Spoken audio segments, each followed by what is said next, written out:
The will of God. This last quotation shows clearly the moral motivation behind the theory of free will, but at the same time it shows so much muddle-headedness, misstatement of facts, and fallacious innuendo that before the argument proceeds, one preliminary should be put out of the way.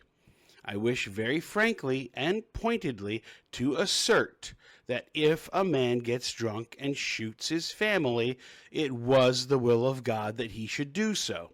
The scriptures leave no room for doubt, as was made plain before, that it was God's will for Herod, Pilate, and the Jews to crucify Christ.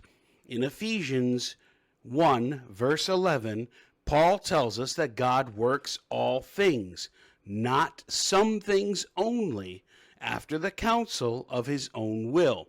This is essential to the doctrine of creation. Before the world was made, God knew everything that was to happen. With this knowledge, he willed that these things should come to pass. Only if God had been willing could this world, or any world in all its details, have been brought into existence. The opponents may at this point claim that Calvinism introduces a self-contradiction into the will of God. Is not murder contrary to the will of God? How then can God will it? Very easily.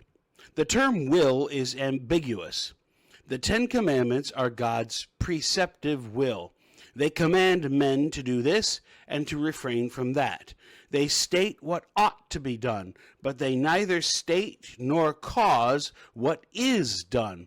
God's decretive will, however, as contrasted with his precepts, causes every event. It would be conducive to clarity if the term will were not applied to the precepts. Call the requirements of morality commands, or precepts, or laws, and reserve the term will for the divine decree. These are two different things, and what looks like an opposition between them is not a self-contradiction. The Jews ought not to have demanded Christ's crucifixion.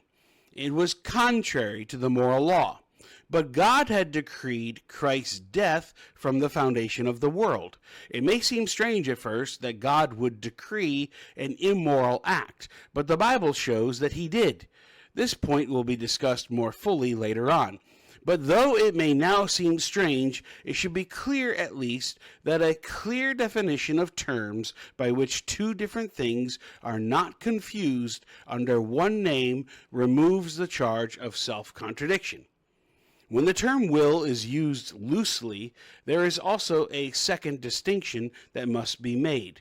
One may speak of the secret will of God, and one may speak of the revealed will of God. Those who saw self-contradiction in the previous case would no doubt argue similarly on this point too. The Arminian would say that God's will cannot contradict itself, and that therefore his secret will cannot contradict his revealed will. Now the Calvinist would say the same thing, but he has a clearer notion of what contradiction is and what the scriptures say.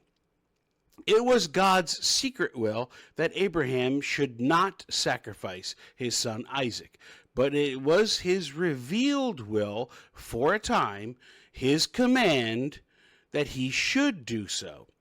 Superficially, this seems like a contradiction, but it is not.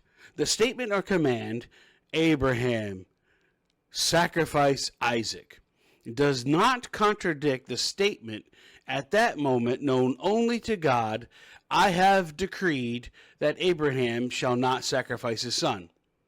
If Arminians had a keener sense of logic, they would not be Arminians.